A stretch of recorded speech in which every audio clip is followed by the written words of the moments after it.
Hello student, আগের ক্লাসে আমরা পড়েছি রবীন্দ্রনাথের ইচ্ছাপূরণ গল্পটি।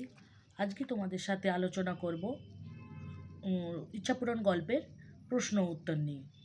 প্রশ্ন উত্তরে যাওয়ার আগে তোমাদের কাছে আমার রিকোয়েস্ট, চ্যানেলটা সাবস্ক্রাইব করো এবং একটা লাইক দাও। প্রথমে আছে সঠিক উত্তরটির মাথায় টিক চিহ্ন দিতে। এমসিকিউ আছে। ইচ্ছাপূরণ গল্পটি লিখেছেন রবীন্দ্রনাথ ঠাকুর, শরৎচন্দ্র চট্টোপাধ্যায়। তোমরা সবাই জানো রবীন্দ্রনাথ ঠাকুর। সুবলচন্দ্রের ছেলের নাম অমিতচন্দ্র, সুশীলচন্দ্র। শনিবার স্কুল ছুটি হতো 2টোর সময়, 3টের সময়। 2টোর সময় সুশীলচন্দ্র একবার পেয়ারা আমরা গাছে উঠতে চেষ্টা করেছিল। অ্যান্সার হবে পেয়ারা। সুশীলচন্দ্রের লোভ ছিল আইসক্রিমে, লজেন চুষে। এরপর আছে ঠিক ভুল উত্তরটি। সঠিক উত্তরটি ঠিক ভুল চিহ্ন বসাতে বলেছে সঠিক উত্তরের পাশে। সুশীল পেট কামড়াচ্ছে বলে একদিন স্কুলে যেতে চাইছিল না। কথাটা কি ঠিক না ভুল? ভুল। সুবলচন্দ্র রাতে খুব ভালো ঘুমোতেন। ভুল। সুবলচন্দ্র ও সুশীলচন্দ্রের মনের ইচ্ছা পূরণ হয়েছিল। ঠিক। সুশীলচন্দ্রের খুব ইচ্ছে সে তার বাবার মতো স্বাধীন হয়। ঠিক। সুশীল রোজ ঠাকুরের কাছে প্রার্থনা করতেন। ভুল।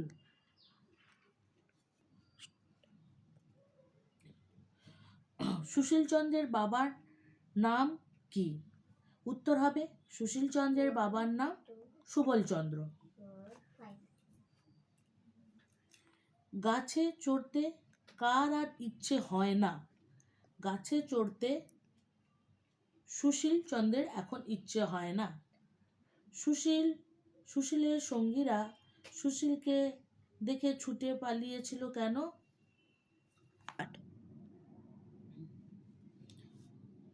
গাছে চড়তে কার আর ইচ্ছে হয় না? গাছে চড়তে সুশীলের এখন ইচ্ছে হয় না। সুশীলের সঙ্গীরা সুশীলকে দেখে ছুটে পালিয়ে গেল কেন?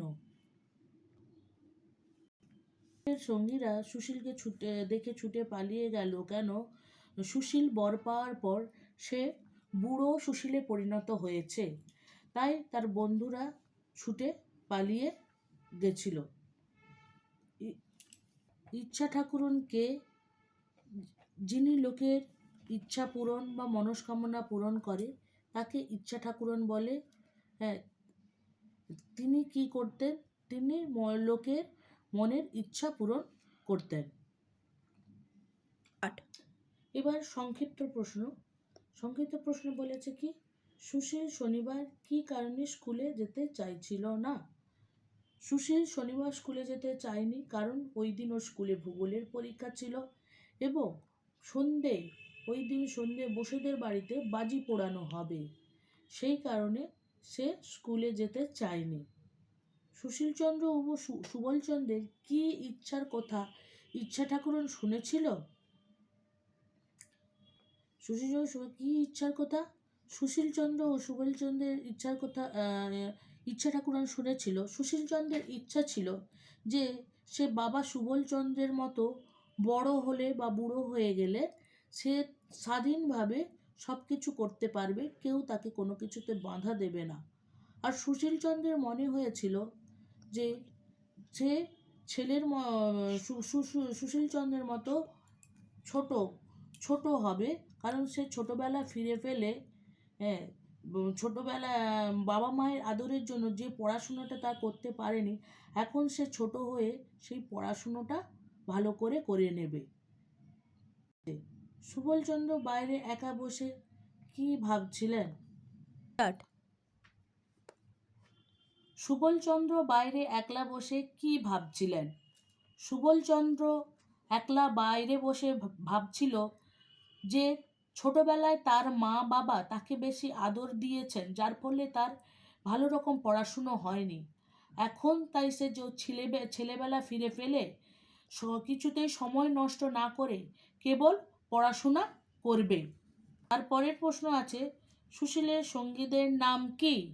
সুশীলের সঙ্গীদের নাম হলো রাখাল, গোপাল, অক্ষয়, নিবারণ, হরিশ, নন্দ। ঠিক আছে, এবার হবে দক্ষতামূলক প্রশ্ন। একের দাগে কি আছে? হাতের দুই আস্তিন প্রায় মাটিতে ঝুলিয়া পড়িয়াছে। এখানে আস্তিন কথার অর্থ কি?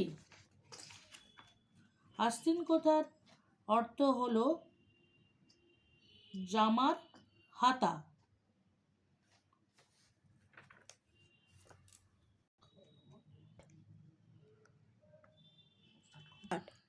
কার মনে এমন অবস্থা হয়েছিল এবং কেন?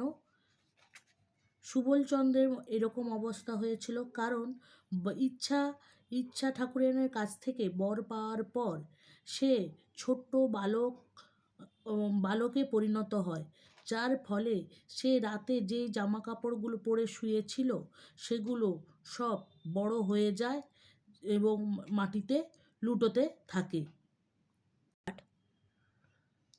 হ্যালো স্টুডেন্ট, এরপরে আমরা আলোচনা করছি 2 দাগে সুবলচন্দ্র ও সুশীলচন্দ্র, এর মধ্যে তোমার কাকে বেশি ভালো লেগেছে এবং কেন? আমি এই কোশ্চেনটা অ্যান্সার তোমাদের ওপর ছেড়ে দিচ্ছি। তোমাদের যে চরিত্রটি ভালো লাগে তোমরা সেটা লেখো। আচ্ছা, তোমার দ্বিতীয় কোশ্চেন, তারপরের কোশ্চেন, তোমার মনে কি কি ইচ্ছা পূরণ এখনও হয়নি তা লেখো। এটিও তোমাদের লিখতে বলেছে, তোমাদের যে ইচ্ছাগুলো আছে সেগুলো তোমরা লিখবে। সুশীলচন্দ্র ও সুবলচন্দ্রের মনে মনে কি ইচ্ছে ছিল তারা পূরণ করতে পেরেছিল? আমরা প্রথমেই বলেছি সুশীলচন্দ্র ও সুবলচন্দ্রের মনের ইচ্ছা ছিল যে সুশীলচন্দ্র বাবা সুবলচন্দ্রের মতো বড় হতে চায়, হ্যাঁ, এবং সুবলচন্দ্র তার ছোটবেলা ফিরে পেতে চায়। হ্যাঁ, তাদের ইচ্ছা পূরণ হয়েছিল। তাদের ইচ্ছা ঠাকুরানের বর লাভের পর তাদের ইচ্ছা পূরণ হয়েছিল, কিন্তু শেষ পর্যন্ত বর পাওয়ার পর তারা সন্তুষ্ট হতে পারেনি। পরবর্তীকালে তারা আবার যে যার আগের অবস্থায় ফিরে আসতে চেয়েছিল। আজ এই পর্যন্ত থাকলো। পরবর্তী ভিডিওতে ইচ্ছা পূরণের আরও কিছু ইম্পর্টেন্ট কোশ্চেন নিয়ে আসছি তোমাদের কাছে।